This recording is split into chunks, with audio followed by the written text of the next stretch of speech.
ज्ञानातिमिरान्धस्य ज्ञानाञ्जनाशलाकया चक्षुरुन्मिलितं येन तस्मै श्रीगुरवे नमः।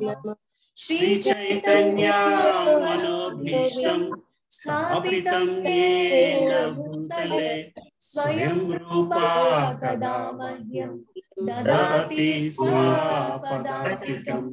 वन्देऽहं श्रीगुरो श्रीयुतापदकमलं श्रीगुरो वैष्णवांश्च श्रीरूपं सहजाता सहगणारघुनाथान्वितं तं सजीवं साद्वैतं सावधूतं परिजनासहितं कृष्ण चैतन्य देवं कृष्णपादा सहगणारघुनाथान्वितांश्च हे कृष्ण करुणा सिन्धो दीनबन्धो जगत्पते गोपेशा गोपिकान्त राधाकान्त तप्त कांचना राधे राधेश्वरी वृषभानुसुते प्रणमामि हरिप्रिये वाञ्छाकल्पतरुश्च कृपा सिन्धुभ्येव पतितानां पावनेभ्यो वैष्णवेभ्यो नमो नमः। जय श्री कृष्ण चैतन्य प्रभु नित्यानंद श्री अद्वैत गदाधर श्रीवासादि गौरवृंद। हरे कृष्ण कृष्ण कृष्ण हरे हरे हरे राम राम राम हरे हरे। ओम नमो भगवते वासुदेवाय।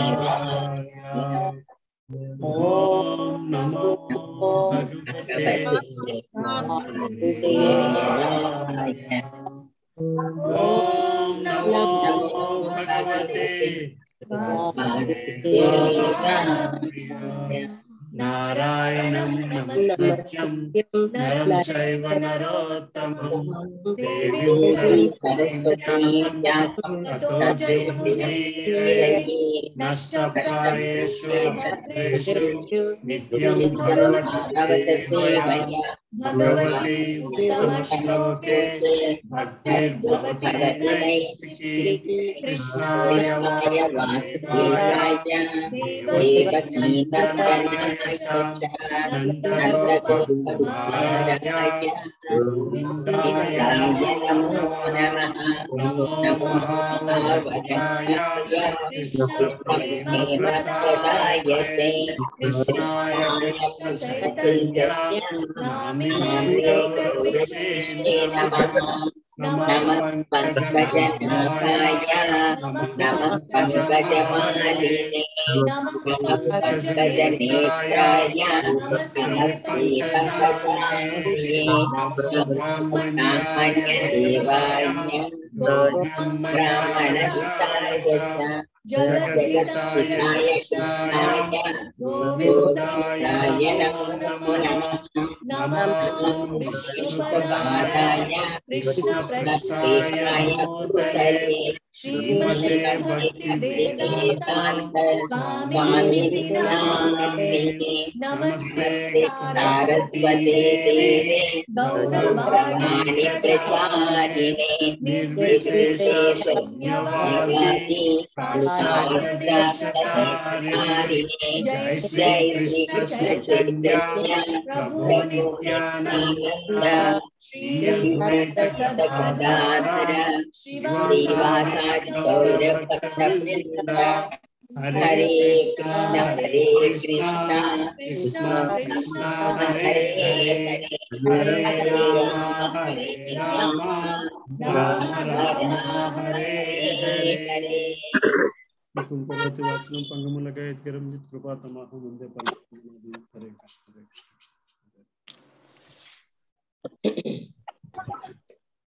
Hare Krishna. So, ఇచ్చాడు అబ్బాయి బుక్లో పెట్టాను అనుకున్నాను, తర్వాత రాసుకుందాం అని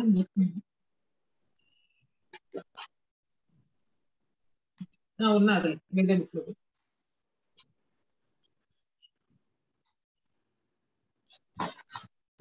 ఎక్కడున్నామమ్మా మనం? 4వ స్కందం అమ్మ, 12వ అధ్యాయం అయింది. 13 మొదలు పెట్టుకోవాలా? ధ్రువ వంశీయుల మనకి అయిపోయింది. అయిపోయింది. ధ్రువుని భగవద్ధామ గమనం అయిపోయింది. 13 మొదలు పెట్టుకోవాలి. ఓకే, ధ్రువ వంశ రాజుల వర్ణనములు గురించి మొదలు పెట్టుకోవాలి. అందరి పేర్లు వచ్చినట్టేనమ్మా ఇక్కడ. సర్వమాత ఇందాక లాగిన్ అయ్యారనుకున్నాను, చూస్తాను. సో 11, 12లో ఏం చూసామమ్మా?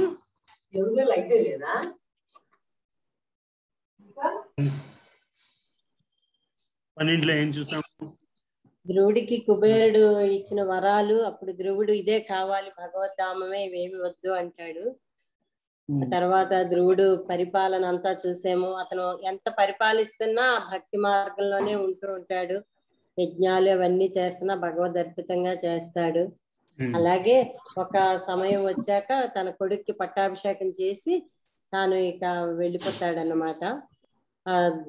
అడవికి వెళ్ళిపోతాడు. అక్కడి నుంచి ఈ ధ్రువలోకానికి చేరుకోవటానికి విమానం వస్తుంది.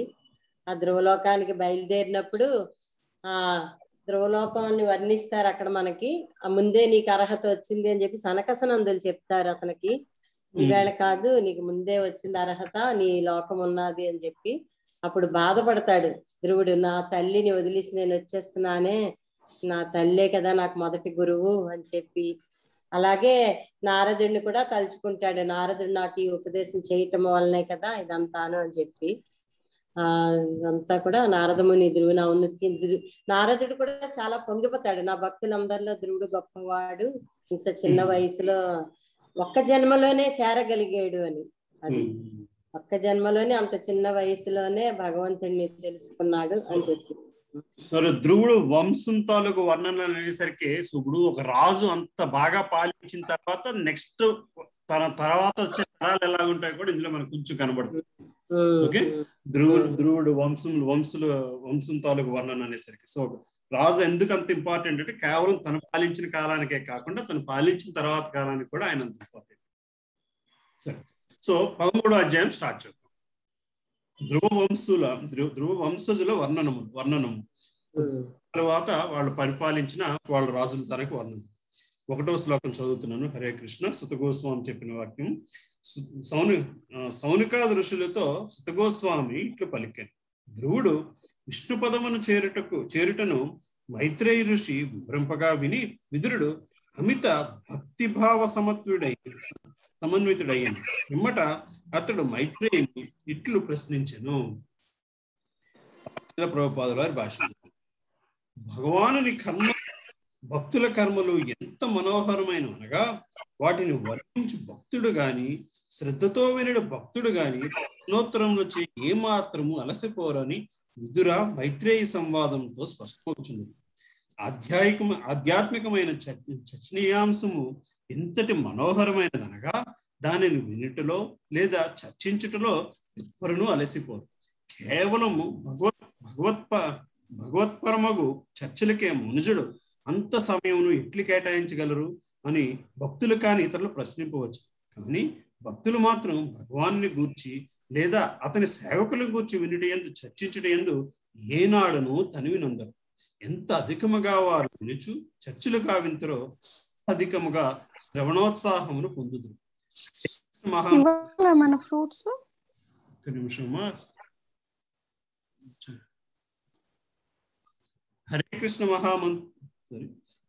మహామంత్ర జపము కేవలం హరే కృష్ణ రామ అనే 3 పదములతో మాటి మాటికి వర్ణించటే అయినను భక్తులు ఎటువంటి అలుపు లేకుండాను ఆ మంత్రమును 24 గంటలు జపించవచ్చును. హరే కృష్ణ. సో మైత్రేయ ముని విదురుడి మధ్య జరిగే సంభాషణకి శ్రీల ప్రభుపాదుల వారు మనకి భాష్యంలో చెప్పుకొస్తున్నారు. భక్తులు అన్న వాళ్ళు ఎంతసేపు భగవంతుని కథలు విన్నా సరే ఇంకా ఇంకా విందాము అన్న భావనలోనే ఉంటారు. అటువంటి భావన మనకు ఉండాలి అని కూడా మనం దీన్ని మనం గ్రహించుకోవాల్సిన విషయం. సరే 2-3 శ్లోకాలు చదువుతావమ్మా?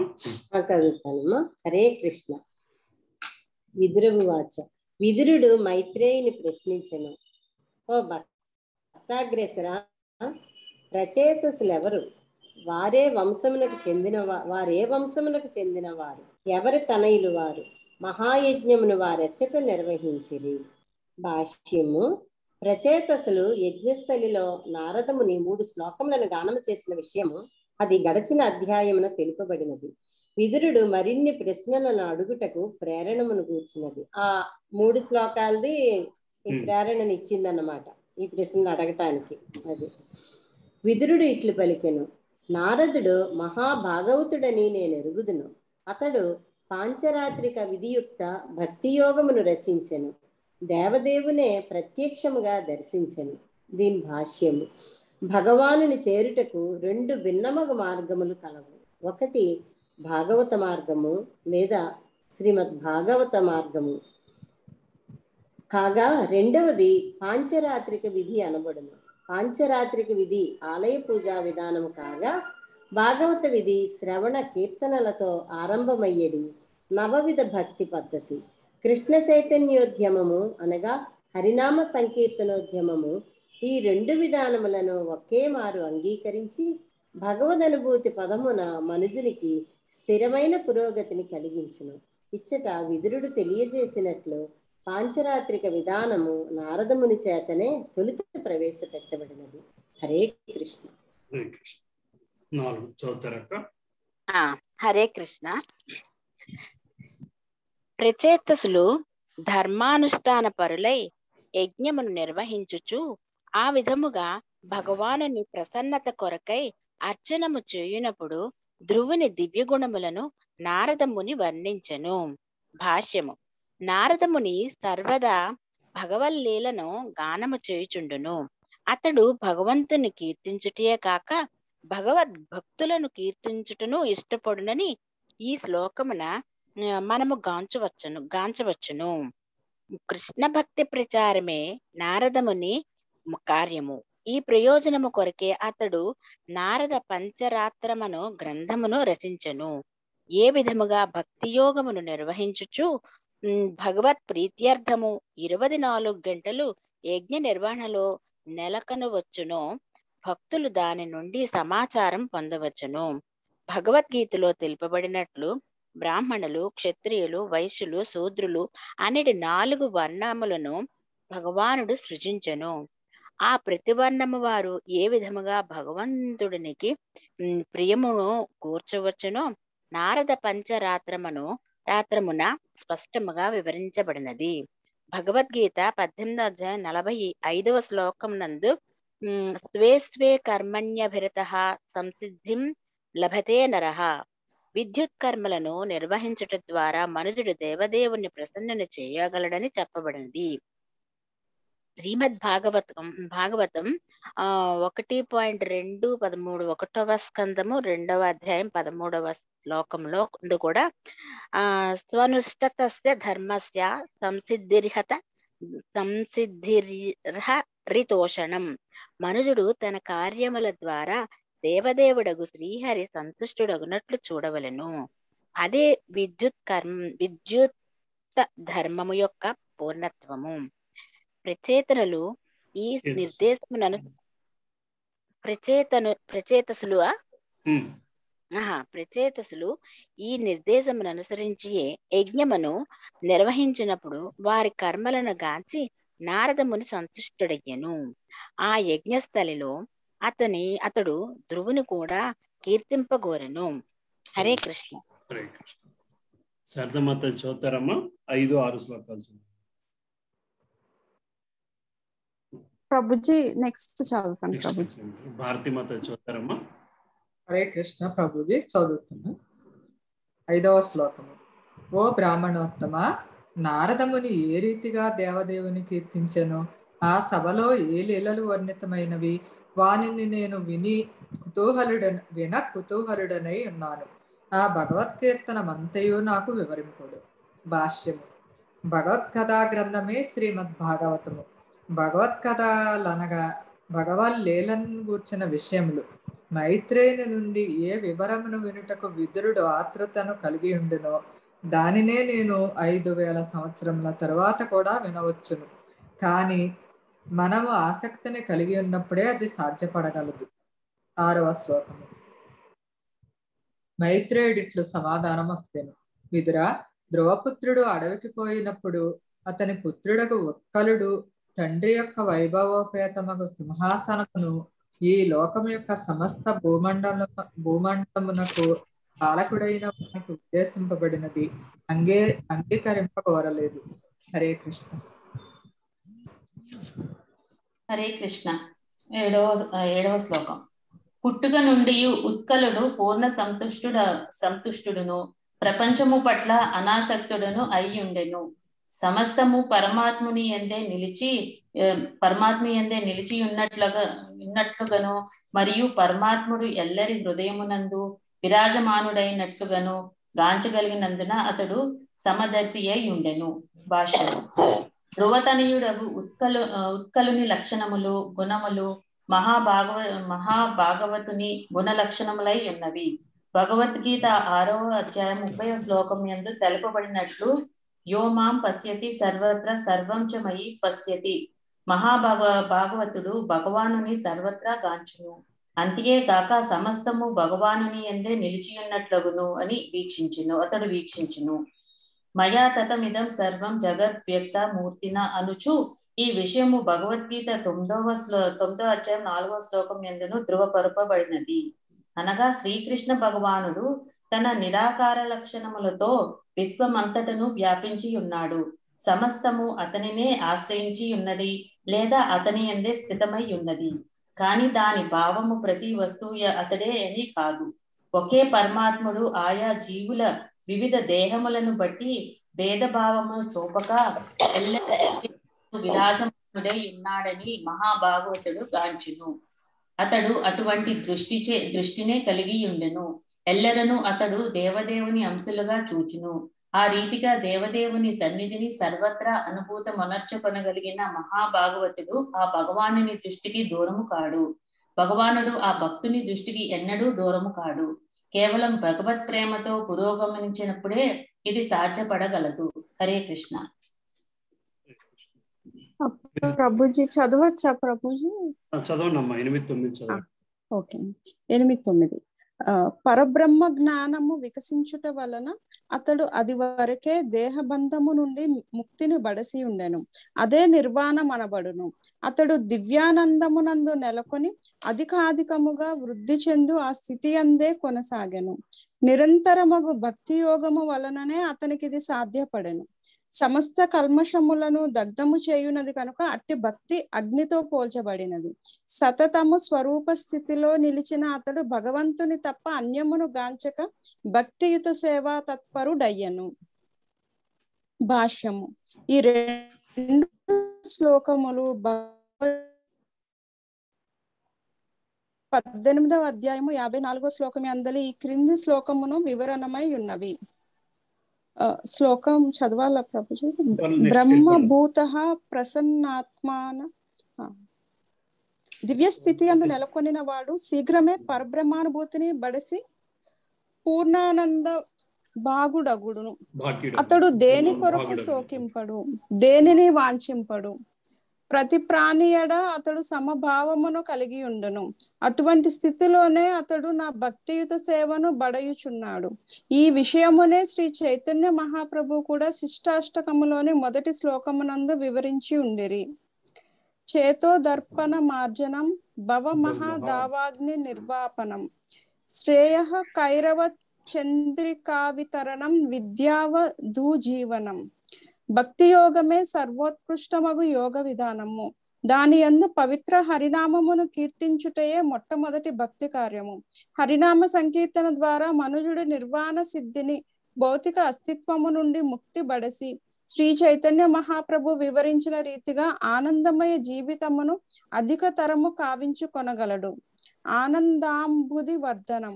అటువంటి స్థితిలో నెలకొనినప్పుడు అతడు భౌతిక సంపత్తి ఎటువంటి అభిరుచిని కలిగి ఉండడు. రాజ్య సింహాసనమునందు లేదా సమస్త లోకాధిపత్యమునందు కూడా అతడు ఇష్టమును చూపడు. అట్టి స్థితియే విరక్తిరన్యత్ర స్యాత్ అనబడు.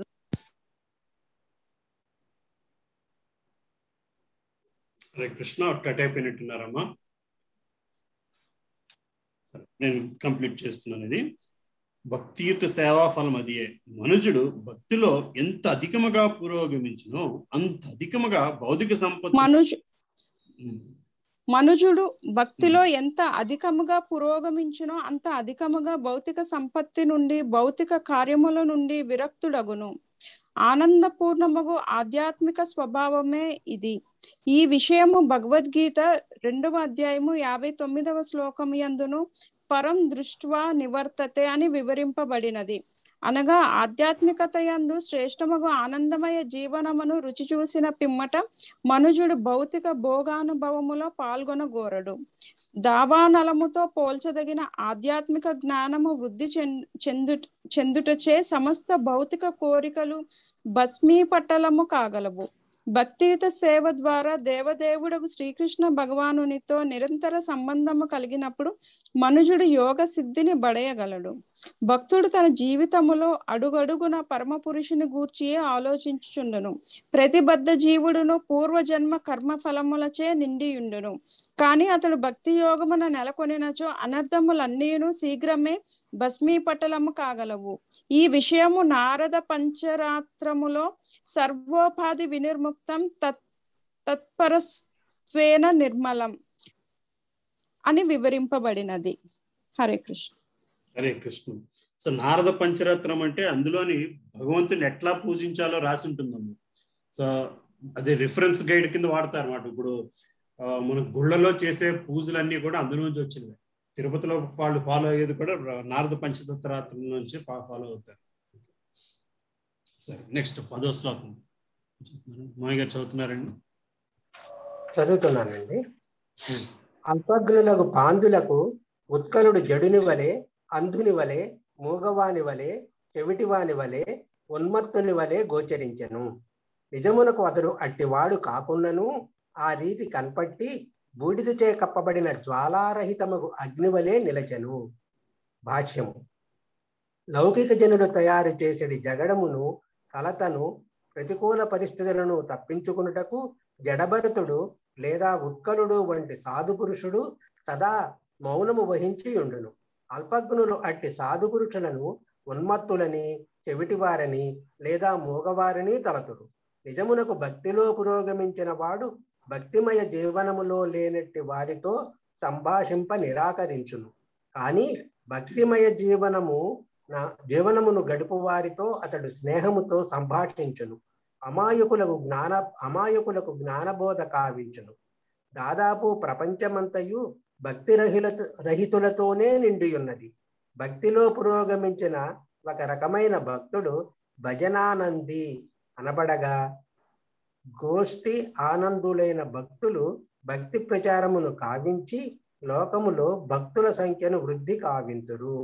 కానీ అట్టి ప్రచారకులు కూడా ఆధ్యాత్మిక జీవనములకు ఇష్టపడని వారిని తప్పించుకుని తిరుగుచుందురు. హరే కృష్ణ. 11-12 హరే కృష్ణ. ఈ కారణమున మంత్రులు, కుల పెద్దలు ఉత్కలుడు బుద్ధిహీనుడని నిజమునకు పిచ్చివాడని తలచిరి. అందువలన అతని సోదరుడగు వత్సరునికి భ్రమితనయుడు రాజ్య సింహాసనం అవసరగా అతని ప్రపంచమునకు రాజయ్యను. భాష్యం. రాచరిక వ్యవస్థ ఉన్నప్పటికీ అది నిరంకుశ ధోరణిలో లేనట్లుగా గోచరించుచున్నది. రాజవంశం వారే సింహాసనమును అధిష్ఠింపగలిగినను మార్పులు చేర్పులు చేసి సింహాసనమునకు తగిన వ్యక్తిని ఎన్నుకున్నటకు వంశ పెద్దలు, మంత్రులు ఉండిరి. రాచరిక వ్యవస్థ ఉన్న చోట నేటి కాలమును కూడా మంత్రులు వంశ పెద్దలు కొన్ని మార్లు రాజవంశంలో ఒకనికి బదులు ఇంకొకనికి సింహాసనమును కట్టబెట్టుచుందురు.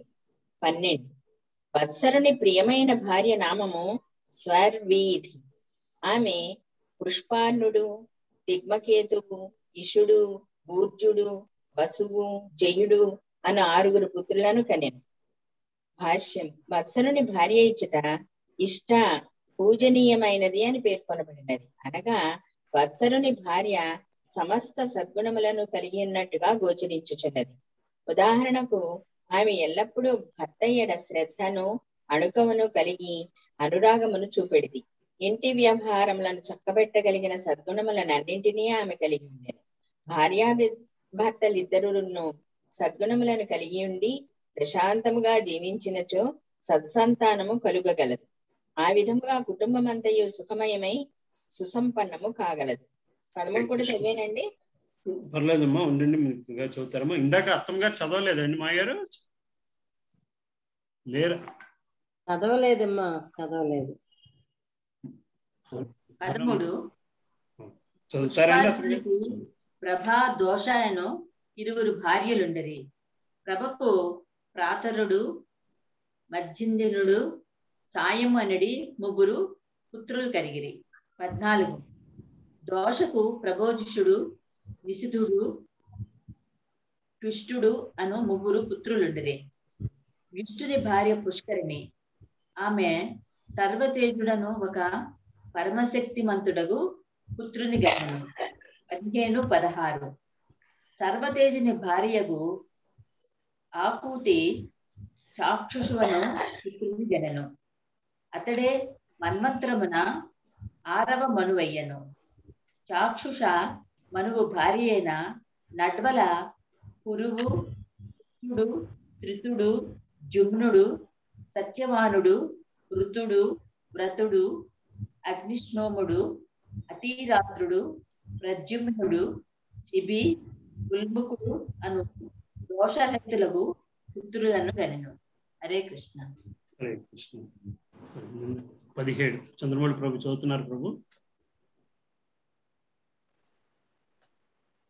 నేను చూస్తూ ఆర్డర్ ఫాలో అవ్వలేకపోతున్నాను. 17 హరే కృష్ణ. ఉల్ముఖిని 12 పుత్రులలో 6 పుష్కరిణి అను భార్య వలన కలిగిరి. అంగుడు, సుమనసుడు, ఖ్యాతి, క్రతువు, అంగిరుడు, గయ అన్నవి ఆ ఉత్తమ పుత్రుల రాముడు. 18 అంగుని భార్య సునీత వేణుడను పేరు గల ఒక వక్రబుద్ధి గల పుత్రునికి జన్మనొస్తాను.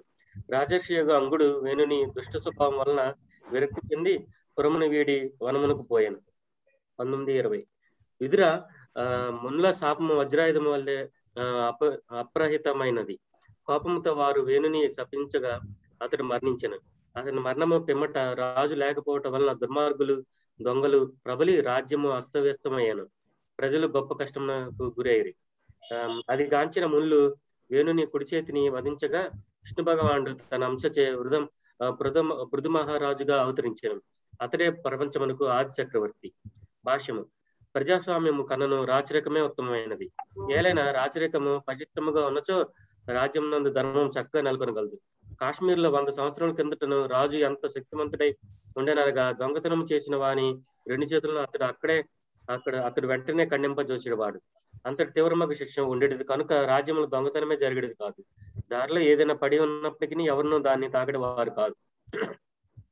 యజమాని దాన్ని తీసుకునే వలన గాని ఎవరు దాన్ని తాకరాదని నియమించడది. కానీ నేటి నామాత్రమగు ప్రజాస్వామ్యంలో దొంగతనం జరిగినప్పుడు పోలీస్ శాఖ వారు వచ్చి కేసు నమోదు చేసుకుంటే గాని దొంగను పట్టుకుంటే గాని శిక్షించుట గాని జరగదు. ఇటువంటి అసమర్థ ప్రభుత్వం వలన ప్రభుత్వము దొంగలు, దుర్మార్గులు, మోసగాండ్రు ప్రపంచమంతటిను మిగులు ప్రబలి ఉన్నారు. హరే కృష్ణ. 21 సుజాత మాత చదువుతారమ్మా? చదువుతున్నాను ప్రభుజీ. హరే కృష్ణ. విదురుడు మైత్రేయముని ఇట్లు ప్రశ్నించను. ఓ బ్రాహ్మణోత్తమ, అంగమహారాజు మృదు స్వభావము కలిగిన వాడు. సాధువైనటి అతడు ఉత్తమశీలవంతుడై ఉండి బ్రాహ్మణత్వమును అభిమానించడివాడు. అటువంటి మహాత్మునికి వేణుని వంటి దుష్టపుత్రుడు ఎట్లు కలిగెను? అతని కారణమున ఆ రాజు రాజ్యమునుడ విరక్తి చెంది దానిని విడిచెను గదా. భాష్యం. గృహస్థ జీవనములో పురుషుడు తల్లి, భార్య, సంతానముతో కలిసి ఆనందముగా జీవించవలసి ఉన్నను కొన్ని మార్లు తల్లిదండ్రులు, సంతానము లేదా భార్య శత్రువగుచుందురు. పెద్ద మొత్తములో అప్పు చేసినప్పుడు తండ్రి రెండవ మారు వివాహము చేసుకున్నప్పుడు తల్లి, అతి సౌందర్యవతి అయినప్పుడు భార్య, మూడైనప్పుడు పుత్రుడు శత్రువగునని చాణక్య పండితుడు పలికెను. ఈ రీతిని కుటుంబంలోని ఒక వ్యక్తి శత్రువుగా మారినప్పుడు గృహస్థ జీవనమును కొనసాగించుట అనగా గృహస్థునిగా నిలిచియుండుట మిక్కిలి కష్టం. సాధారణముగా అట్టి పరిస్థితులే భౌతిక జగముని ఎదురగుచుండును. కనుకనే వైదిక నాగరికతను అనుసరించి మనుజుడు 50 ఏండ్లు పైబడినంతనే కుటుంబము వారిని విడిచిపెట్టి మిగిలిన జీవితమును కృష్ణ భక్తి భావానికి పూర్తిగా అంకితము కావింపవలెను. హరే కృష్ణ. హరే కృష్ణ. హరే కృష్ణ. 22 నేను చదువుతున్నాను. 22 విదురుడు ఈ విషయమును కూడా ప్రశ్నించెను. ధర్మకోవిదులకు మునులు దండవ్రతధరుడగు వేణుని ఎందులకై శపింపగోరి అంతటి ఘోరముగా శిక్షను బ్రాహ్మణ శాపము విధించిరి. భాష్యము. రాజు ఎల్లరికూ శిక్ష విధింపగలుగుంట తెలిసిన విషయమే. కానీ ఈ సందర్భమున రాజునే మునులు శిక్షించినట్లు గోచరించున్నది. ఆ రాజు ఏదియోనొక ఉపేక్షింపరాని కార్యమును తప్పక చేసి ఉండవచ్చును. లేనిచో మహోత్కృష్టులను గొప్ప సహనము కలిగిన వారును అగు మునులు ధర్మచింతన కలిగిన వారయ్యును అతనిని ఎట్లు శపించగలిగిరి? రాజు బ్రాహ్మణుల శక్తికి అతీతుడు కాడనియు ఇచ్చుడు గోచరించున్నది. అనగా రాజు పైన బ్రాహ్మణుల ఆధిపత్యం ఉండేది. అవసరమైనచో వారు రాజును సింహాసనం నుండి దించుటయో లేదా అతన్ని వధించుటయో ఏదో ఆయుధముచే గాక బ్రాహ్మణ శాపంతో చేసేవారు. బ్రాహ్మణులు ఎంతటి శక్తిమంతులై ఉండిరనగా కేవలము వారి శాపము చేతని మనుజుడు శీఘ్రముగా మరణించినవాడు. హరే కృష్ణ. 23 శారదా మాత ఉన్నారమ్మా? చదువుతానండి నేను.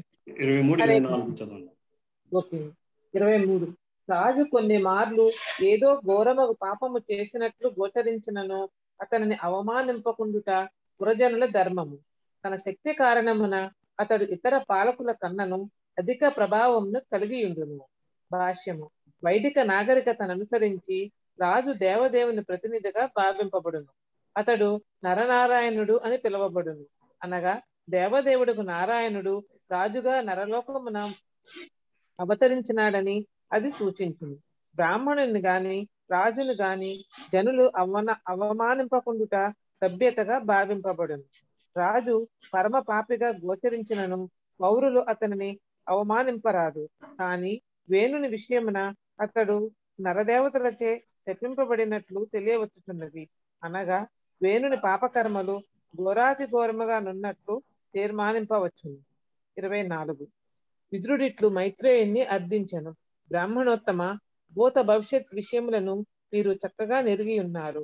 కనుకనే వేణుని కర్మలను మీ నుండి నేను వినగోరుచున్నాను. మీ ఎడ భక్తిని కలిగి ఉన్న నాకు అయ్యేది వివరింపుడు. భాష్యము. విదురుడు మైత్రేయుని గురువుగా స్వీకరించాను. శిష్యుడు సదా గురువును అనేకములకు ప్రశ్నలు అడుగుతుండును. ఆ శిష్యుడు మృదు స్వభావుడు భక్తిమయుడైనచో గురువు వాటికి సమాధానం లొసుగుచుండును. గురు కరుణతో భగవత్కరుణ లభించునని శ్రీల విశ్వనాథ చక్రవర్తి ఠాకూర్లు పలికియుండిరి. శిష్యునికి అణుకువ భక్తి తత్పరత లేనిచో గురువు ఆధ్యాత్మిక శాస్త్ర రహస్యములను వెల్లడి కోరడు. భగవద్గీతలో తెలుపబడినట్లు గురువు నుండి జ్ఞానమును గ్రహించుటకు సంపూర్ణ శరణాగతి, విచారణ, సేవ అనడి అంశములు తప్పనిసరి అయినవి. హరే కృష్ణ. హరే కృష్ణ. 25 చదువుతారమ్మా జగదాంబ మాతాజీ?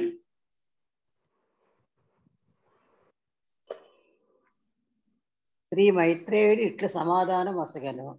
విదుర, అంగమహారాజు ఒక మారు అశ్వమేధ యజ్ఞం చేయ సమకట్టను. యజ్ఞమున ఉపవిష్టులైన బ్రాహ్మణులందరూ ఏ విధముగా దేవతలు ఆహ్వానించవలనో చక్కగా నెరిగి ఉండరు. కానీ వారెంత యత్నించను దేవతలు ఆ యజ్ఞములకు చేయలేదు. భాష్యము. వైదిక యజ్ఞము ఏదో సామాన్య కార్యక్రమం కాదు. అట్టి యజ్ఞంలో దేవతలు వచ్చి పాల్గొనేవారు. వాటి యందు బలియసగబడిన జంతువులకు నూతన జీవితం సంప్రాప్తించేది. దేవతలను ఆహ్వానింపగలిగినట్టే గాని లేదా జంతువులకు నూతన జీవితమును వసగగలిగినట్టు గాని శక్తిమంతులకు బ్రాహ్మణులు ఈనాటి కలియుగము లేరు. పూర్వకాలము వేద మంత్ర జ్ఞానము కలిగిన బ్రాహ్మణులు మంత్రశక్తిని చూపగలిగి ఉండేవారు.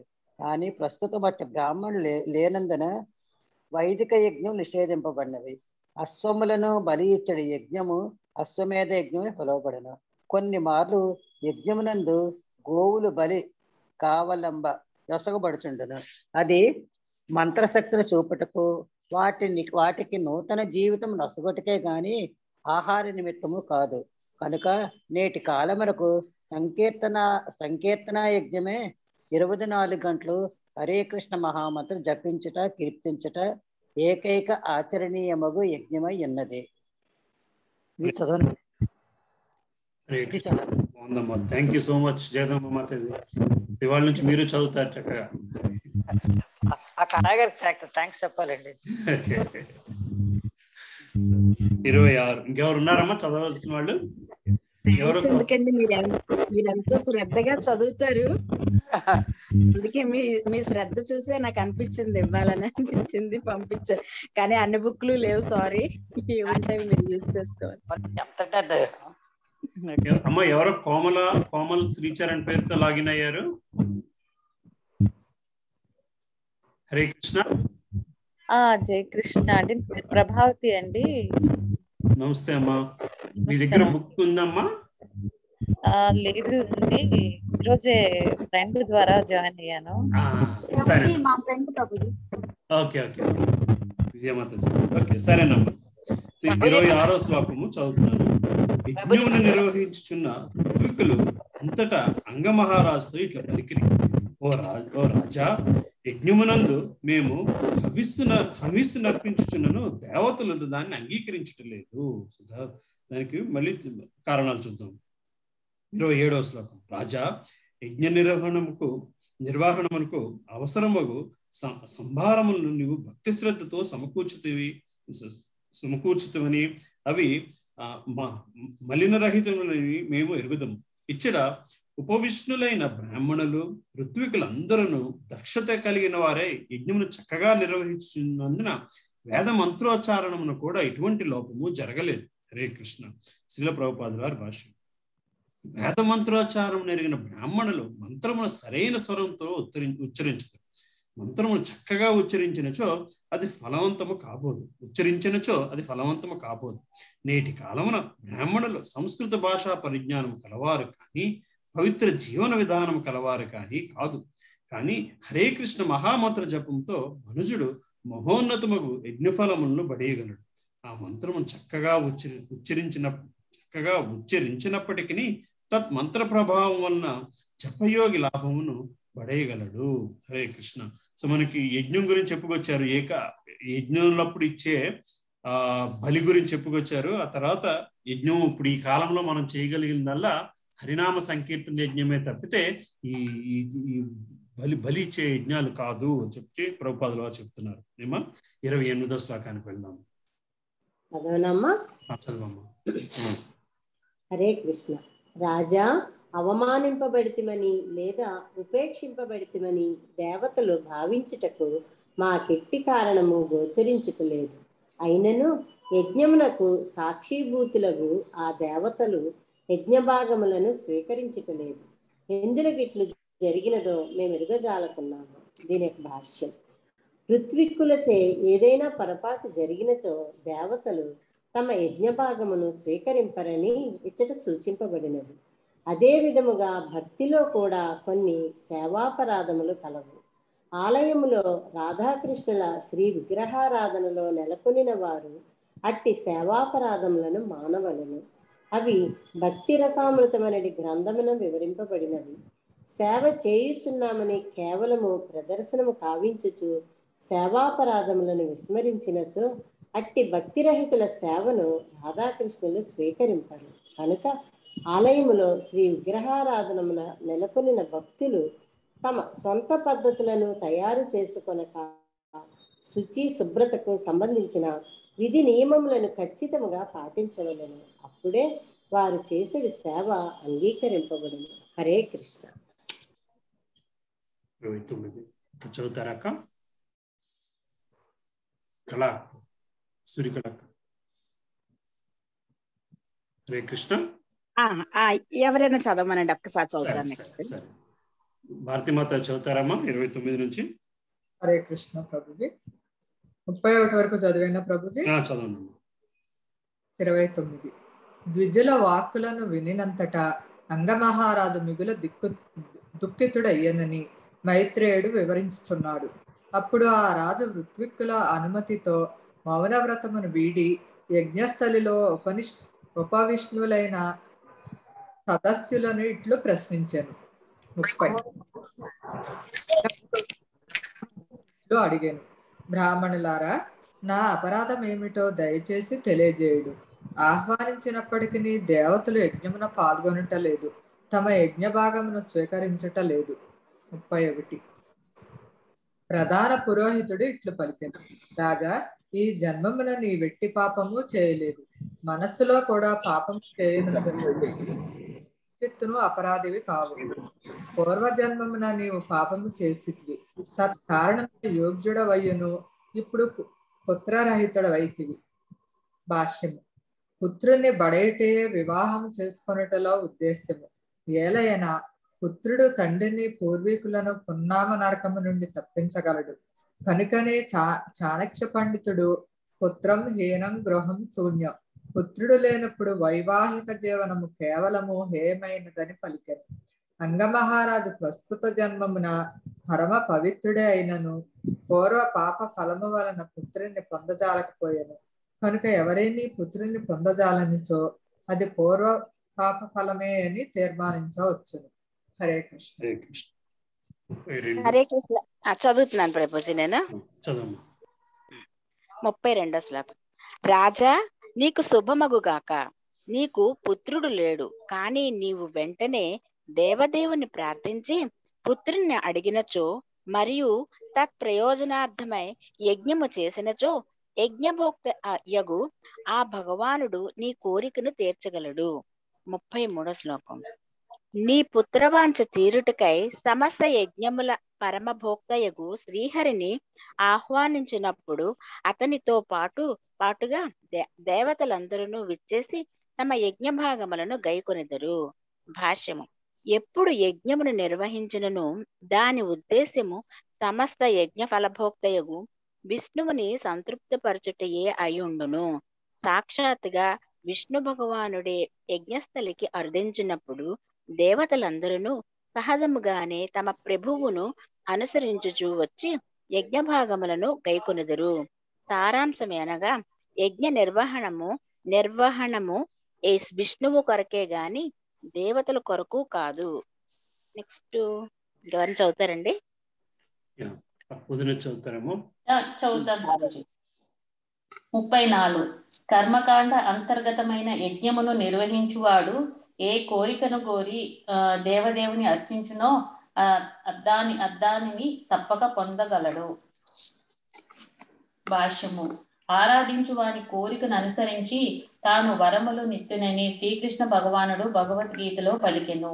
ఈ భౌతిక జగమున భక్తులైన జీవులందరకును భగవానుడు వారికి ఇష్టమైన రీతిలో పనిచేయుటకు పూర్ణ స్వాతంత్ర్యము నొసగును. కానీ ఆ విధముగా పనిచేయుటకు బదులు తనను శరణుజొచ్చుటయే ఉత్తమమని భక్తునితో అతడు పలుకును. ఏలైనా భక్తుని భావమును ఆ దేవదేవుడే స్వీకరింపగలడు. భక్తునికి కామ్యకర్మరతునికి భేదమిదియే.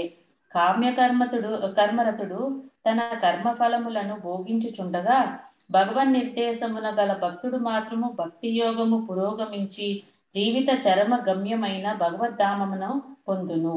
ఈ శ్లోకములో కామాన్ అనగా ఇంద్రియ భోగ కోరికలు అను పదము ప్రధానమైనది. భక్తుడు సమస్త కోరికల కామాన్ నుండి విడివడి ఉండెను. అతడు ఎల్లప్పుడూ ఇంద్రియ భోగమునకు సంబంధించిన సమస్త కోరికలను వీడి ఉండెను. అనగా అన్యాభిలాషిత శూన్యం. అతని ఏకైక లక్ష్యం భగవత్ ప్రీతియే. కామ్యకర్మరతునికి భక్తునికి భేదం ఇదియే. హరే కృష్ణ. హరే కృష్ణ. చదువుతున్నారండి. 35. ఆ విధముగా వారు అంగమహారాజులకు పుత్రప్రాప్తి కలుగుటకై సర్వజీవ హృదయస్థుడుగా విష్ణు భగవానునికి హవిస్సునొసగా నిర్ణయించిరి. భాష్యము. యజ్ఞ విధానమును అనుసరించి కొన్ని మార్లు యజ్ఞస్థలిలో పశువులు బలి ఇవ్వబడుచుండును. అటువంటి జంతు బలి పశువులను వధించుట కొరకు గాక వాటికి నూతన జీవితమును వసగుటకే అయ్యున్నది. వేదమంత్రములు చక్కగా ఉచ్చరింపబడినవో లేదో గమనించుటకు అది ఒక ప్రయోగము వంటిది.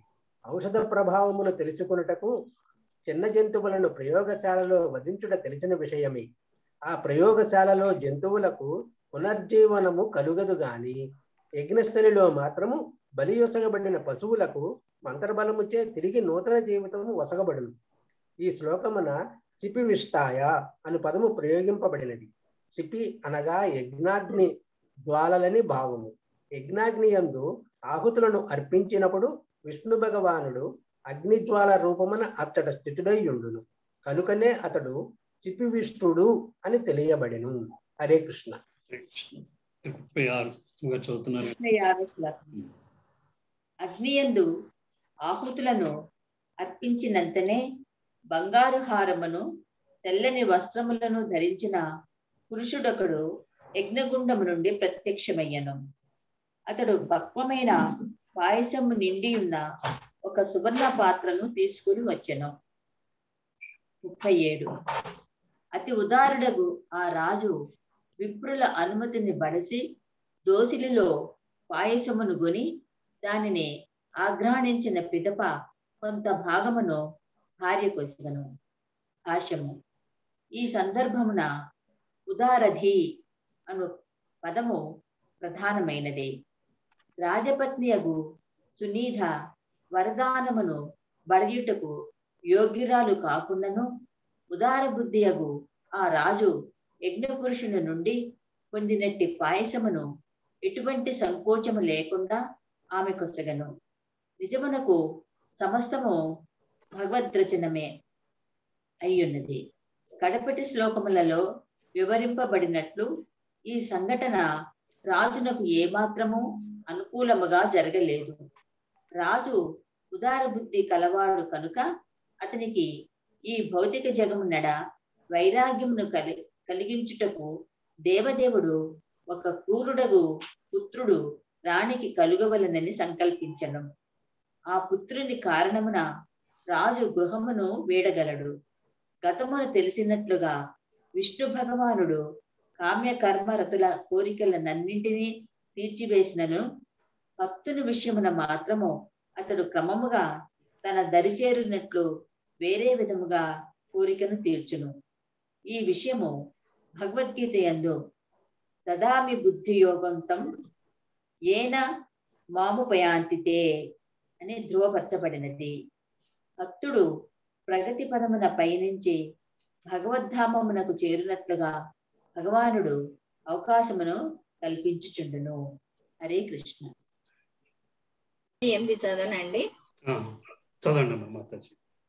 రాణి సంతానహీనురాలైనను మగ సంతానమునిచ్చు శక్తి కలిగిన ఆ ప్రసాదమును భుజించిన పిదప భర్త వలన గర్భవతి అయి కాలక్రమమున పుత్రుని బడసెను. భాష్యం. దశవిధ సంస్కారములలో పుంసవనము అన్నది ఒకటి. దాని యందు భార్యకు ప్రసాదము విష్ణువునకు అర్పించిన అన్నశేషము పొసగబడదు. ఆ పిదప ఆమె భర్తతో సంగమించుట వలన పుత్రుని బడేయగలదు. 39 జన్మించిన ఆ బాలుడు పాక్షికముగా అధర్మ వంశమునకు చెందినవాడై ఉండెను. మృత్యువే అతని పితామహుడు. అతనిని అనుసరించుచూ పెరిగిన ఆ పిల్లవాడు ధర్మహీనుడయ్యను. భాష్యము. ఆ బాలుడి తల్లి సునీధ మృత్యువు కుమార్తె. సాధారణముగా కుమార్తె తండ్రి గుణములను కుమారుడి తల్లి గుణములను పుణికి పుచ్చుకొని చూడును. ఒక విషయముతో సమానమైన విషయములు పరస్పరము కూడా సమానములనని ప్రత్యక్ష సత్యము అనుసరించి అంగమహారాజు పుత్రుడు తన తాతను అనుసరించువాడయ్యను. స్మృతి శాస్త్రం అనుసరించి బాలుడు సాధారణముగా మేనమామ ఇంటి అలవాట్లనే అలవరుచుకున్నాడు. దీనినే నరాణాం మాతుల కర్మ అందుకు. అనగా బాలుడు సాధారణముగా తల్లి వంశం వారి గుణములనే అనుసరించు. ఒకవేళ ఆ కుటుంబం వారు అధర్మవర్తనులు పాపకర్ములు అయినచో ఉత్తముడైన తండ్రికి జన్మించినప్పటికీ బాలుడు ఆ కుటుంబ అలవాట్లకు బలియగు. కనుకనే వైదిక ఆనవాయితీని అనుసరించి వివాహమునకు పూర్వమే వధూవరుల వంశములను గూర్చి పరిశీలన జరుగుచుండును. వారి జాతకములు కలిసినప్పుడే వివాహము అంగీకరింపబడు. అయినను కొన్ని మార్లు ఏదో తప్పు జరిగి కుటుంబ జీవనము దుర్భరమగుచుండు. మృత్యువు యొక్క కుమార్తె అయిన కారణమున సునీత అంగమహారాజునకు తగిన పత్ని కాన్నట్లుగా గోచరించుచున్నది.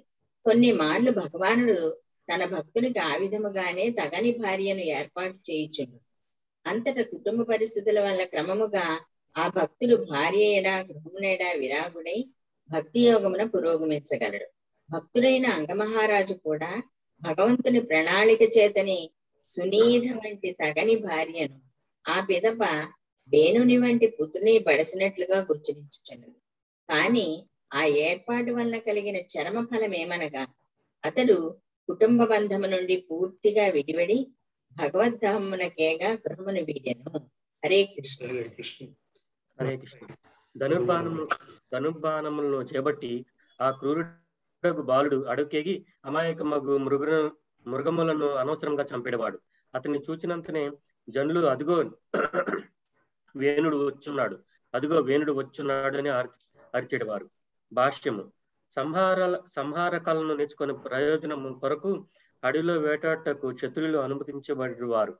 వేట యొక్క ప్రయోజనము అదే గాని ఆహారం కొరకు లేదా అన్య ప్రయోజనముకో జంతువులను వధించరాదు కాదు. రాజు కొన్ని మార్లు నేరస్తునికి శిరచ్ఛేదము చేయవలసి ఉండను. ఈ కారణముననే వేటాట క్షత్రియులకు అనుమతించబడినది. అంగమహారాజు యొక్క ఈ పుత్రుడు దుష్టజనునికి జన్మించిన వాడైనందున అతి క్రూరుడైన. తరచూ అతడు అడవికేగి అనవసరంగా జంతువును వధించేవాడు. చుట్టుపక్కల వారు అతన్ని చూసినంతనే భయపడి అదిగో వేణుడు వచ్చున్నాడు, అదిగో వేణుడు వచ్చున్నాడు అని అరిచేవారు. ఈ విధంగా మొదటి నుండి అతడి పౌరులకు భయమును కలిగించు వాడయ్యను. 41. ఆ బాలుడు అంతటి క్రూరుడు అనగా ఆటలాడినప్పుడు తన తోటి బాలులను అతడు బలిపశువుల వలె అతి క్రూరంగా చంపేవాడు. 42. తనయుడగు వేణుని క్రూర నిరంకుశ స్వభావం గాంచిన అంగమహారాజు అతనిలో పరివర్తన తెచ్చుటకు పలు విధముగా శిక్షించను. కానీ అతన్ని సన్మార్గంలోకి తెచ్చుట సాధ్యపడినందున ఆ రాజు మిగులు దుఃఖితుడయ్యను. హరే కృష్ణ. హరే కృష్ణ. 43. హరే ప్రభుజీ చదవచ్చండి. జస్ట్ ముందుకు వెళ్ళిపోదామమ్మా, చివరిలో చదువుతారు కానీ. హరే కృష్ణ. రాజు ఈ రీతి తలపోసెను. పుత్రుడు లేని వారు నిక్కముగా భాగ్యవంతులు. పూర్వజన్మలో వారు భగవానుని తప్పక ఆరాధించియుందురు. కనుకనే దుష్టపుత్రుని వలన కలిగిన దుర్భరముకు దుఃఖమును వారు అనుభవించుట లేదు. 44. పాపి అయిన పుత్రుడు మనుజుని యశస్సును నశింపజేయును. గృహమునందు అతని అధర్మవర్తనము అందరిలోనూ విరోధమును అధర్మమును కలుగజేసి అనంతముగు చింతను మాత్రమే వసగగలదు. భాష్యము. వివాహిత జంటకు పుత్రుడుండవలననియు లేనిచో కుటుంబ జీవనము శూన్యమనియు చెప్పబడుచుండును. కానీ సద్గుణరహితులకు పుత్రుడు కలిగినచో అతడు గ్రుడ్డి కన్నుతో సమానమే.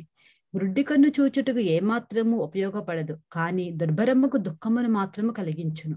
కనుకనే అట్టి దుష్టపుత్రుని పొందుడు తన దుర్భాగ్యమని రాజు తలపోసెను. 45. కనుక ఆలోచనాపరుడైన వాడు బుద్ధిమంతుడైన వాడెవ్వడు అటువంటి గుణహీనుడగు పుత్రుని గోరును. జీవునకు అట్టి పుత్రుడు కేవలం మోహబంధ కారణమే గృహముని క్లేశభరితము కావించును. హరే కృష్ణ. 46. రాజు ఇప్పుడు తలపోసం సత్పుత్రుని కన్నను. వాయిస్ కొంచెం తక్కువ వస్తుందమ్మా.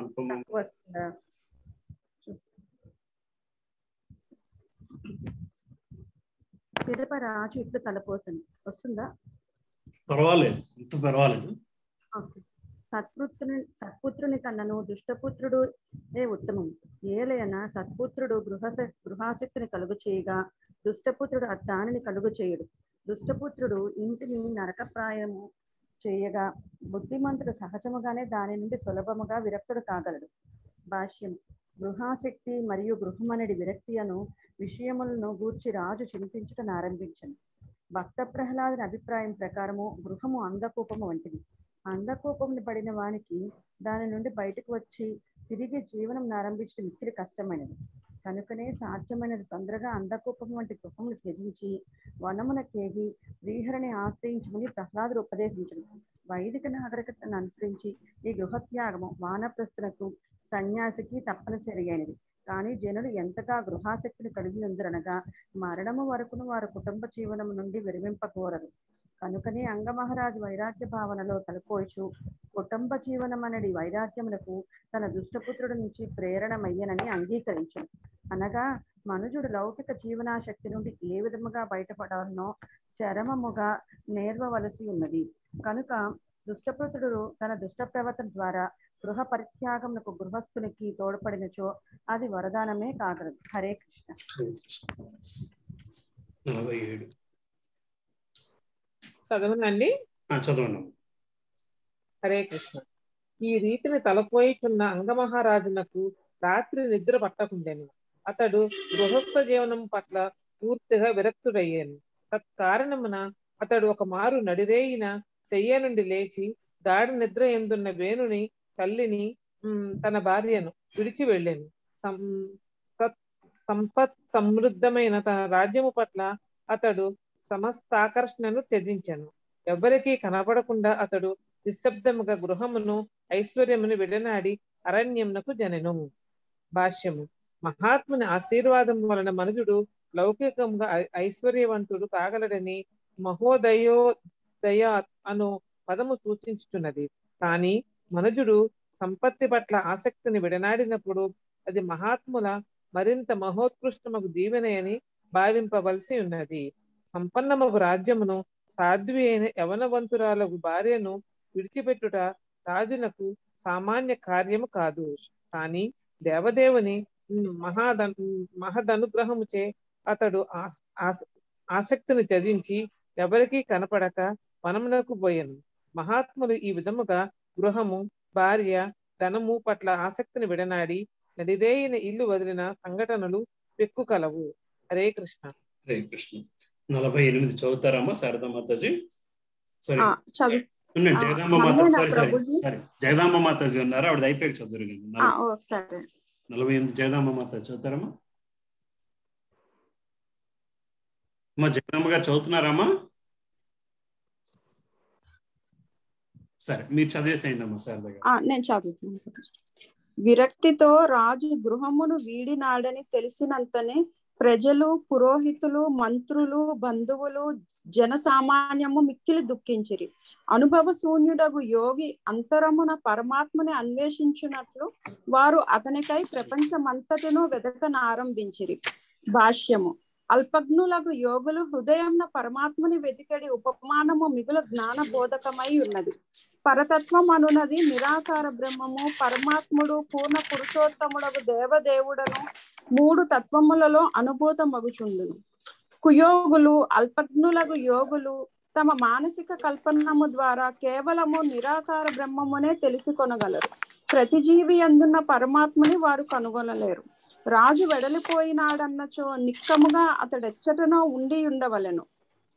కానీ అతనిని ఎట్లు కనుగొనవలననో తెలుసుకొన జాలక ప్రజలందరూ కుయోగుల వలె దుఃఖాక్రాంతులైరి. హరే కృష్ణ. హరే కృష్ణ. 49 చదువుతారమ్మా జగదాంబ గారు? చదువుతానండి. హరే కృష్ణ. రాజు కొరకు అంతటను వెదకిన పెదపయు అతని జాడను తెలుసుకొన జాలక నిరాశ చెందిన జనులు పురమునకు మరలి వచ్చిరి. రాజు లేనందున దేశములో ఋషులందరూ అప్పుడచ్చట సమకూడిండిరి. అశ్రుపూర్ణ నైరములతో వారికి వందరములు కావించిన ప్రజలు రాజు జాడను కనుగొనలేకపోయిన విషయమును సవిస్తరముగా తెలియజేసిరి. శ్రీమద్ భాగవతం ధ్రువవంశుల వర్ణనము అను 4వ స్కందములో 13వ అధ్యాయమునకు భక్తి వేదాంత భాష్యము సమాప్తం. హరే కృష్ణ. ఇంకెవరు ఉన్నారమ్మా చదవలసిన వాళ్ళు?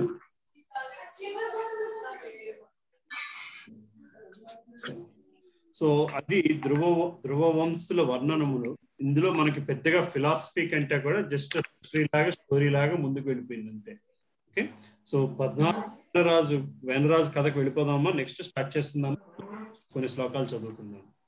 ప్రభుజీ ఇక్కడ కొడుకులు కూతురు గురించి చెప్పాడు కదా ప్రభుజీ. అవునమ్మా. శ్లోకం అంటే కూతురు ఓన్లీ గర్ల్స్ పుడితే వాళ్ళు ఇంత ముందులే పూర్వజన్మలో పాపం చేసినట్ట ప్రభుజీ? పూర్వజన్మలో పాపం చేసినట్టు అనేకంటే శాస్త్రం ప్రకారము రాజుని కాదు, శాస్త్రం ప్రకారం ప్రతి తండ్రిని కూడా ఏంటిది లోకాల నుంచి చేయడానికి కొడుకులే కావాల్సి వస్తుంది. అది కూడా యోగ్యులైన కొడుకులు. మనం రామాయణంలోని దశరథ మహారాజుకు 4 కొడుకులు యజ్ఞం చేస్తూ పుట్టారు అని చెప్పి మనం చదువుకుంటాం కదా రాముల. కానీ నిజానికి దశరథ మహారాజు గారికి చాలా మంది కొడుకులు ఉన్నారు, చాలా మంది కూతుళ్ళు ఉన్నారు. కానీ యోగ్యుడైన కొడుకు కోసం ఆయన యజ్ఞం చేసుకొచ్చాడు. అలాగా అది ఇంపార్టెంట్, మెయిన్. కేవలం కొడుకనే కాదండి, యోగ్యుడైన. ప్రభుజీ మృత్యు అని లేకపోతే క్రూరుడని అసలు ఇట్లాంటి పేర్లు అంటే మనుషులు అట్లా పేర్లు పెట్టుకుంటారంటారే? అక్కడ అది కాదమ్మా, ఆ అలవాట్లు అదే దారి తీసింది మృత్యువుకి. అక్కడ అది ఎన్నో శ్లోకం అమ్మా అది? ఇది 39 శ్లోకం మాతాజీ. అంటారు కదా, మృత్యు అనే పేరు ఏంటనేది. కొన్ని పేర్లు అట్లాగే వచ్చినాయి కదా. అవునమ్మా, అంటే కొన్ని పేర్లు అట్లాగే వచ్చాయి. నాకు కరెక్ట్ గా దాని ఆన్సర్ తెలియదు. నాకు తెలిసి కొన్ని పేరు వాళ్ళ ఆ స్వభావం ఆ మనిషి నుంచి వచ్చిందేమో, ఆ మనిషి నుంచి వచ్చిందేమో. ఆ పేరుకే ఆ స్వభావం వల్ల పేరు కంటేను ఆ పేరు తర్వాత మనకి ఆ వ్యక్తి తాలూకు స్వభావం ఆ పేరుతో సూచించడం జరిగి ఉంటుంది. చూడండి అమ్మా, చూడు నాన్న, కొంతమంది ఆ తండ్రి పరువు తీయడానికి పుట్టాడు అంటారు. అక్కడ ఏంటి అర్థం? అట్లాగా అలా కాదు. అంటే మృత్యు యొక్క కుమార్తె అయిన కారణమున సునీత అందమహారాజుకు తగిన పత్ని కానట్లుగా గోచరించినది. అంటే ఆల్రెడీ మృత్యు అనే పేరుతో ఎందుకు పెట్టుకున్నారు? మృత్యువు యొక్క కుమార్తె అయినందువల్ల ఆటోమేటిక్ అలాగే అయిపోయిందా అనేది మీకు అనేది కూడా ఒక జీవేనా అని. ఒక పేరే. పేరు అంటే ఒక జీవి ఉంటేనే కదా పేరు. అంతే మాకు వ్యక్తే, ఒక మనిషే, ఒక వ్యక్తే. సో అటువంటి పేరు ఎందుకు పెట్టుకున్నారు అన్నది మీ క్వశ్చన్, అంతే కదమ్మా? అదొక క్వశ్చన్. మృత్యు అనేది కూడా ఒక మనిషి లెక్కనా లేకపోతే ఒక మనిషి పేరే? మనిషి లెక్కనే అతని పేరే మృత్యు. ఇక్కడ భాగవత మార్గము భగవద్గీత రెండిటికి తేడా ఏంటి ప్రభుజీ? ఇదమ్మా సారీ, రెండు భిన్నముగా మార్గములు కలవు. ఒకటి భాగవత మార్గము, 2 భగవద్గీత మార్గము. ఎక్కడమ్మా ఇది? చెప్పండి. 3వ శ్లోకం ప్రభుజీ. అంటే బ్రాకెట్ లో భగవద్గీత మార్గం అని ఇచ్చారు. భాగవతం భగవద్గీత 2 ఒకటేనా ప్రభుజీ? భగవానుని చేరుటకు 2 భిన్నముగా మార్గములు కలవు. ఒకటి భాగవత మార్గము లేదా శ్రీమద్ భాగవత మార్గము కాగా, రెండోది పంచరాత్రిక విధి అనబడును. అంటే అక్కడే భాగవత మార్గం అన్న శ్రీమద్ భాగవత మార్గం అన్న ఒకటే. సో భాగవత మార్గం అంటే భక్తుల మార్గం, భక్తులు భగవంతుని చేరడానికి ఎంచుకున్న మార్గం. రెండోది పంచరాత్రికా విధానం అనబడును. పంచరాత్రికా విధానం అంటే ఆలయ పూజా విధానం. అంటే పురోహితులుగా భగవంతుని కేవలం అర్చనా విధానంగా భగవంతుని చేరుకోవడం. భక్తులు భక్తి విధానంగా వెళ్తారు. రెండోది అర్చనా విధానం. కానీ కలియుగంలోకి వచ్చేసరికి మనకి బెస్ట్ మార్గం వల్ల హరినామ సంకీర్తన మార్గమే కరెక్ట్ అయిన మార్గము. ఎందుకంటే కలియుగంలో కరెక్ట్ గా మనము భగవంతుడిని అర్చించగలే విధానం కూడా మనకు కరెక్ట్ గా తెలియదు. ఆ అర్చించే విధానము పంచరాత్రిక విధానము, నారద పంచరాత్రిక విధానం అని అందులో బుక్ ఉంటుందమ్మా. ఆ బుక్ లో నారదుడు రచించాడు మన భగవంతుడిని ఎట్లా పూజించాలో. అది చాలా కాంప్లికేటెడ్ గా ఉంటుంది. భగవంతుని పూజించడానికి ఎంత నిష్ఠ ఉండాలో. ఆ రోజు వచ్చే ఒక చిన్న చెడు ఆలోచన వస్తే ఆ రోజు పూజ చేయడానికి వీలు లేదు. ఆ రోజు మైలుతో సమానం, మలినం అయిపోయాడు, మైలుతో సమానం. అది అట్లా ఉంటుంది అన్నమాట ఆ బుక్ లోని అంతా కూడా. చిన్న ఆలోచన కానీ ఇవాళ రేపు మనం దాన్ని చేయలేము. సో అందులోంచి కొన్ని అంశాలను తీసుకునే ఈ భద్రాచలం గుళ్ళో కానీ తిరుపతి గుళ్ళో కానీ వాళ్ళు ఫాలో అవుతారు. ఇక్కడ భాగవత మార్గం అంటే భాగవతులు ఆచరించే మార్గం అంతే. శ్రీమద్ భాగవతం సూచించిన మార్గం, భాగవతులు ఆచరించిన మార్గం. అది భక్తి. భగవద్గీత అంటే కృష్ణుడే స్వయంగా చెప్పిన మార్గం. అవును, కానీ ఇక్కడ భగవద్గీత చెప్పలేదు కానీ శ్రీమద్ భాగవత మార్గమే అన్నారు. ఆవిడ భారతి మాతాజీ భగవద్గీత మార్గము భాగవత మార్గం అన్నారు. చదువుంటారు. భాగవత మార్గం అనగా భాగవత మార్గం కానీ లేదా శ్రీమద్ భాగవత మార్గం. భక్తులు వాళ్ళు ఆచరించేది ఇదే, భాగవతులు ఆచరించేది ఇదే మార్గాలు కదా. అది ఓకే. ఇంకా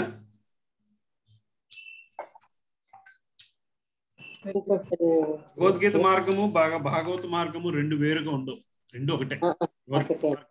శ్రీమద్ భాగవత మార్గం ఒకటేనమ్మా. ఒక దగ్గర నాన్న 20వ శ్లోకంలో కూడా మునులందరూ కూడా వేణుని కుడి చేతిని మదించగా విష్ణు భగవానుడు తన అంశచే పృథు మహారాజుగా అవతరించాడు. అప్పుడు మళ్ళీ మనకు పృథు మహారాజు కథ వస్తుందమ్మా. దీని చరిత్ర అయిపోగానే 16వ అధ్యాయం అంతా మళ్ళీ పృథు మహారాజు గురించి వస్తుంది. 15. అదే అక్కడ కనెక్ట్ అవ్వనట్టు కనిపించింది. ఆ కుడి చేతిని మదించడం అదే చిన్నది. దోషకుడు, ప్రదోషకుడు, నిసుదుడు. ఈ దోష అంటే దోషము కూడా ఒక పేరే. అవును, గుణాలను బట్టి ఆ పేర్లు వచ్చాయి. అంతే అంతే అంతే. మనకు అర్థం అవటానికి సులభంగా ఉంది కదా, ఆ గుణాలు తెలిసిపోతున్నాయి. ఇప్పుడు ధ్రువ మహారాజు వాళ్ళ అమ్మ పేరు సునీతి, వాళ్ళ సవతి తల్లి పేరు సురుచి. అది పేర్లు ఇట్ సెల్ఫ్ ఈజ్ రిప్రజెంటింగ్ వాళ్ళ గుణాలు, లక్షణాలు. చాలా పేర్లు వచ్చాయి ప్రభుజీ మనకి స్టార్టింగ్ లో, చాలా పేర్లు. వాళ్ళు జాతకం చూసి వీళ్ళ ఇటువంటి గుణం పెట్టేసేవారు. పూర్వం అలాగే ఉండేది, పేరు విలువ అలా ఉండేది. జాతకం చూసి పేరు పెట్టడం అంటే అదే గుణం తెలిసిపోయేది మాట. జాతకం చూసి వాళ్ళ రేపు జరగట్లేదు అనుకోండి, అది వేరే విషయం. అవునమ్మా, పూర్వం అలాగే ఉండేది నాన్న. ఆ పేరు బలానికి వాళ్ళు అలాగే ఉండేవారు, ఆ గుణాలు కూడా అలాగే ఉండేవి. వాళ్ళు కూడా పర్టికులర్ పర్సన్ దోషం ఇది ఉంది, దుర్మార్గుడు అవుతాడన్నా సరే వాళ్ళు అది అమ్మ చెప్పినట్టు కర్మగా భావించేవారు తప్పితే వేరేది కాదు. ప్రభుజీ దీనిలో మనకి 12వ అధ్యాయంలో 27వ శ్లోకంలో ప్రభుజీ జ్యోతిశాస్త్ర గణనమును అనుసరించి ధ్రువ నక్షత్రముతో పాటు శిశుమారమని పిలువబడే మరి ఒక నక్షత్రము కలదు. ఈ భౌతిక జగత్తు యొక్క పోషణ భారమును స్వీకరించి ఉన్న విష్ణువు అచ్చట వసించును. ఈ రావోవు శ్లోకముల్లో వర్ణింపబడినట్లు వైష్ణవులు తప్ప వేరెవ్వరును శిశుమారము గాని ధ్రువలోకమును గాని చేరలేరు. సో శిశుమారము అన్నది ఇంకొక నక్షత్రం, ధ్రువ నక్షత్రం అనే ఎప్పుడు ఉండే నక్షత్రం అది. దానిలో ఇప్పుడు మన వైకుంఠం అనేది శిశుమారం నక్షత్రంలో ఉంటుందా ప్రభుజీ? అలా కానీ నేను అనుకోవట్లేదమ్మా. ఈ భౌతిక జగత్తు యొక్క పోషణాభారం స్వీకరించిన విష్ణువు అచ్చట నివసించు. అంటే చూడండి అమ్మా, ఈ భౌతిక జగత్తు యొక్క పోషణాభారం స్వీకరించున్న విష్ణువు. మా విష్ణువులు కూడా చాలా మంది ఉన్నారమ్మా. ఆ విష్ణువులు కూడా చాలా మంది. ఈ వైకుంఠ విష్ణువు వేరు, సాయి విష్ణువు వేరు. అలాగా ఈ విష్ణువు ఏంటంటే కేవలము ఈ ప్రపంచాన్ని పోషించే విష్ణు. ఇతని లోపల అర్థమైంది ప్రభు. బాగుంది క్వశ్చన్. ఇంకా ప్రభుజీ మనకు పరీక్షిత్ మహారాజు కూడా, ఆయన కూడా ఈ ప్రపంచానికి చక్రవర్తే కదా. అవును. సో ఇక్కడేమో 20 శ్లోకంలో పృథు మహారాజు ప్రపంచానికి ఆది చక్రవర్తి అన్నారు. సో పృథు మహారాజు తర్వాత ఆయన ప్రభుజీ ఏమో 20వ శ్లోకంలోనా? అవును, 1920 13వ అధ్యాయమే కదండి. అవునండి.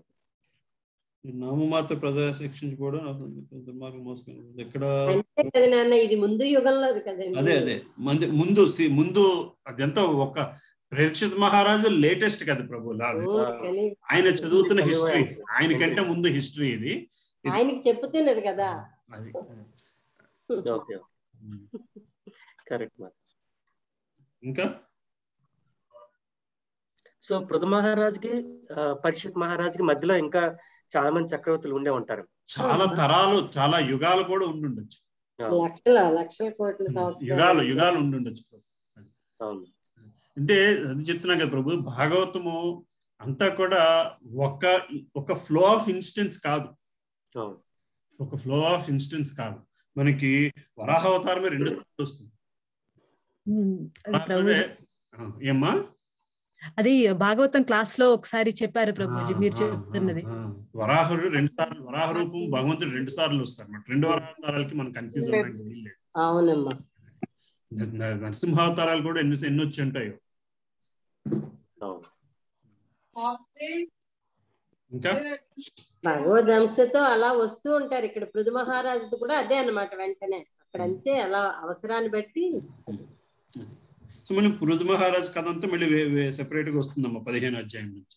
ఓకే ఓకే ప్రభుజీ, అమ్మా ఈ అవతారాలన్నీ ఏంటి సత్యయుగంలో జరిగినాయా? ఎన్ని మొత్తం? అమ్మా అన్ని సత్యయుగంలో జరిగాయా అంటే అన్ని ఒకే సత్యయుగంలో జరిగాయని కూడా చెప్పడానికి వీల్లేదు. సత్యయుగాలు కొన్ని వందల సత్యయుగాలు గడిచిపోతున్నాయి కదా. సో అవతారాలు ఒకే సత్యయుగంలో వచ్చాయని కూడా చెప్పుకోవడానికి వీలు. అవతారాలు సత్యయుగంలో వచ్చాయి, అవన్నీ ఒకే సత్యయుగాన్ని కాకుండా మనం హిస్టారికల్ గా దాన్ని ఒక లైన్ లో, ఒక టైం లైన్ లో ప్లేస్ చేయగలిగేంత స్థామత ఇది లేదు, ఎక్కడ అంత ఇన్ఫర్మేషన్ ఎక్కడ లేదు. అవునమ్మా, కానీ ఎంత బాగా పొందుపరిచారో కదా అక్కడక్కడి తెచ్చి ఇక్కడ అంతా కలిపినా కూడా ఇంకా ఇది కూడా ఫుల్ భాగవతం కాదు. ఇందులో కూడా కొన్ని శ్లోకాలు మిస్సింగ్ ఉన్నాయి. బేసికల్ ఒరిజినల్ మనం వ్యాసులు రాసిన దానికి క్లోజెస్ట్ ఈ రోజు ఉన్నదంటే ఇది.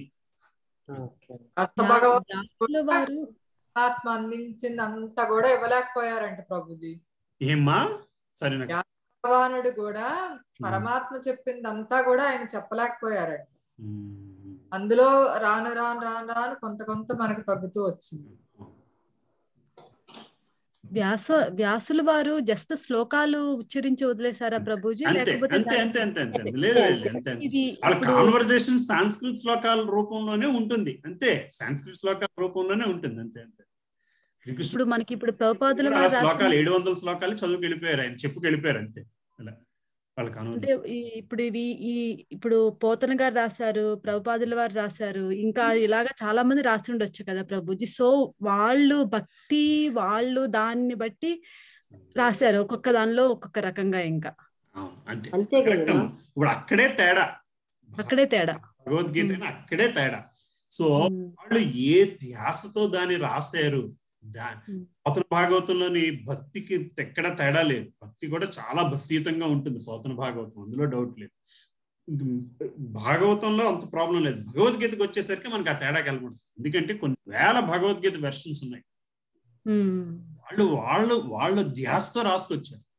సో ఒకళ్ళు 1920లో రాసిన భగవద్గీత చదివితే అంతా వాళ్ళ చుట్టూరు జరిగిన బ్రిటిష్ దీని గురించి ఎక్కువ ఉంటుంది. వాళ్ళ మీద ప్రభావం ఉంటుంది నాన్న. ఆ సమయంలో వాళ్ళ మీద ప్రభావం ఉంటుంది. మీకు ఆ తేడా ఎక్కడ కనబడుతుంది అంటేనమ్మా, ఎస్పెషల్గా ఆంధ్రీకరణ తెలుగు మహాభారతంలోని మీకు నన్నయ్య రాసిన దానికి, తిక్కన రాసిన దానికి, ఎర్రాప్రగడ రాసిన దానికి చూస్తే వాళ్ళు ఆ కాలంలో రాసిన దానికి చాలా తేడాలు కనబడుతూ ఉంటాయి. అప్పుడు వాళ్ళని బట్టి అలా రాశారు.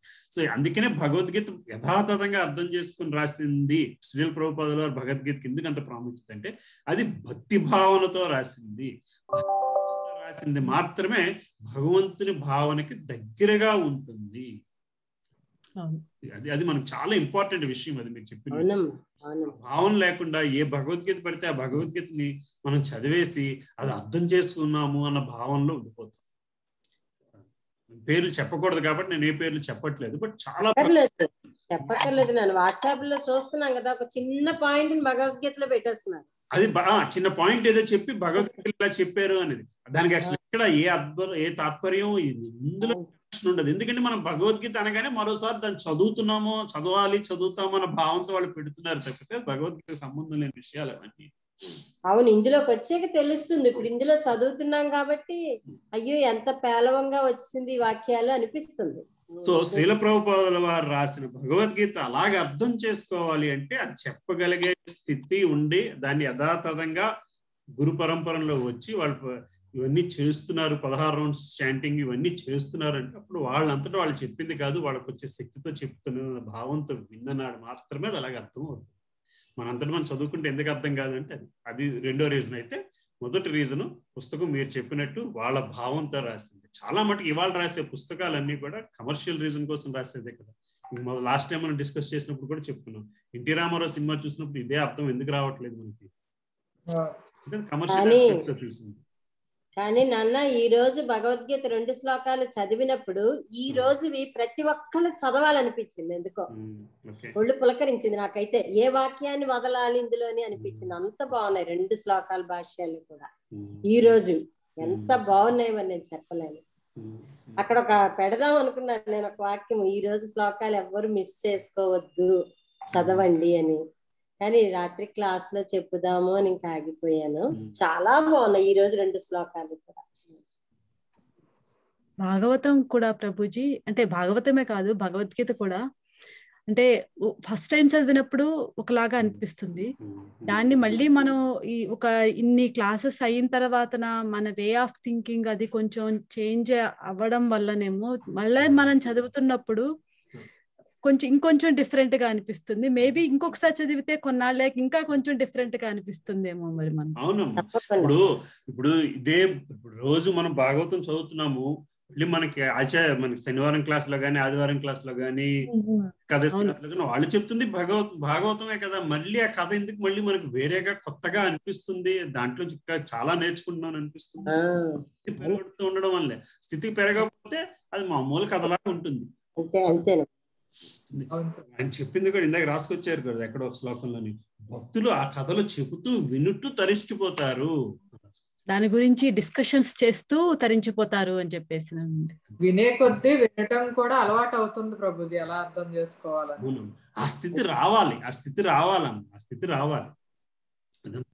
భాగవతం క్లాసెస్ చాలా చాలా హెల్ప్ఫుల్ గా ఉన్నాయి ప్రభుజీ. భాగవతం క్లాసెస్ అంటే మన డైలీ లైఫ్ లో కూడా మనము ఎలా థింక్ చేయాలి, ఏ విషయాల్ని వదిలేయాలి, ఏ విషయాలు పట్టుకోవాలి, ఎక్కడ ఎలా యాక్ట్ చేయాలి మనం అనేది మన డైలీ లైఫ్ లో చాలా ఉపయోగపడుతున్నాయి. ఎందుకంటే వాళ్ళు ఏది చెప్పినా సరే జస్ట్ లాగా చెప్పేయట్లేదు, చెప్పకుండా వాళ్ళు దీనికి ఇప్పుడు వైకుంఠం గురించి చెప్పినప్పుడు నాకు చాలా బాగా నచ్చింది ప్రభుజీ. ఏంటంటే తులసి మహారాణి అలా వెళ్తున్నప్పుడు మిగిలిన పువ్వులన్నీ ఎంత మంచి సుగంధం వస్తున్నా సరే అవన్నీ వెనక్కి తగ్గి ఆవిడని ఇది చేయడానికి అని చెప్పేసినని ఇవన్నీ వెనక్కి తగ్గిపోతున్నాయని అలా అని చెప్పి ఈయన ఏం చెప్పారంటే, ఎవరైనా కొత్త వ్యక్తి ఎవరైనా దీనిలోకి సత్సంగంలోకి ఇలాగా వీటిలోకి వచ్చినప్పుడు అతన్ని ఇది చేయడానికి మీరు సీనియర్ డెవోటీస్ అందరూ కొంచెం అతనికి ఇది చేసి, అంటే కంపారిజన్ అన్నమాట, మనం ఎక్కడ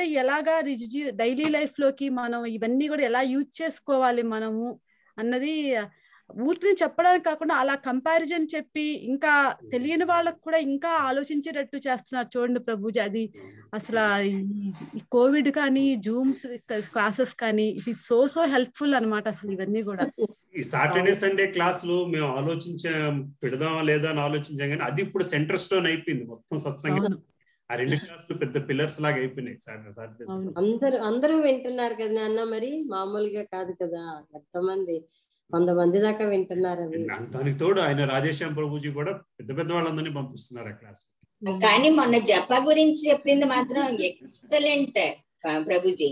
అందులో మనం చాలా అంటే అందులో కాన్సన్ట్రేట్ చేస్తూ ఉంటే కూడా మధ్యలో బుద్ధి ఇటు అటు పోతూ ఉండడం, ఆ బుద్ధిని వెనక్కి ఎలా తెచ్చుకోవాలి, ఎంత బాగా చెప్పారు. నాకైతే ఇవి చాలా సాటర్డే సండే కాదండి, ఈ భాగవతం క్లాసులు కూడా నాకు చాలా హెల్ప్ఫుల్ గా అనిపిస్తున్నాయి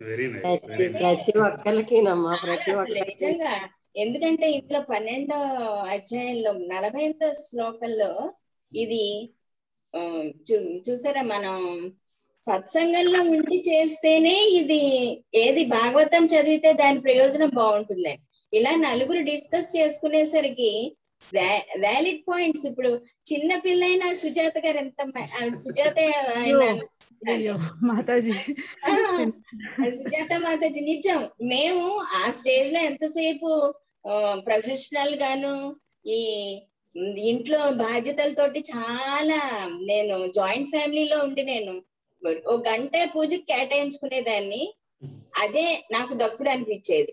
అందుకే రిటైర్ అయిపోగానే ఎట్టి పరిస్థితుల్లోనూ అసలు భక్తి యోగంలోకి వెళ్ళిపోవాలని డిసైడ్ అయిపోయాను. అలాగా మీరు చాలా అదృష్టవంతులు. చాలా చిన్నతనంలోనే ఇందులోకి వచ్చి బిహేవియర్ మనకు తెలిసిపోతుందమ్మా. ఇందులో ఒక్కొక్కటి వింటూ ఉంటే మనం ఇంటర్ప్రెట్ చేసుకుని మనం కరెక్ట్ చేసుకుంటూ మన పిల్లలకు కూడా శిక్షణ ఇవ్వగలుగుతాం. అది ఆ ఇంపాక్ట్ ఉంటుందమ్మా. క్లియర్ గా మీకు, మీ పిల్లలకి, మీ చుట్టుపక్కల ఉన్న వాళ్ళు అందరికీ కూడా ఆ ఇంపాక్ట్ ఫీల్ అవుతారు. నాకైతే మన భాగవతం క్లాసులు ఎక్సలెంట్, సూపర్ అన్నమాట. ఎందుకంటే నేను 3rd క్యాంటో నేను ఒక్కదాన్నే చదువుకున్నాను ప్రభుజీ. అది చదువుకునేటప్పుడు నేను ఏదైనా ముందుకెళ్ళి వెనక్కి వచ్చి చేసేదాన్ని. ఇప్పుడు అంత అవసరం ఉండట్లా. మనం ఇక్కడ ఒకసారి రీడింగ్ చేసిన తర్వాత నెక్స్ట్ ఇంకోసారి క్లియర్ గా చదువుకుంటే సరిపోతుంది. ఇంకేమైనా డౌట్లు ఉంటే తర్వాత మిమ్మల్ని అడుగుతున్నాం, సరిపోతుంది. నేను చూసుకోలేదు టైము, కాల్కి వెళ్ళాలి. నరసింహార్తి ఎవరు పాడతారా? మీరే పాడాలి. మరి నేను రికార్డింగ్ అలాగే కూడా పెట్టలేను. ఓకే. అలాగే.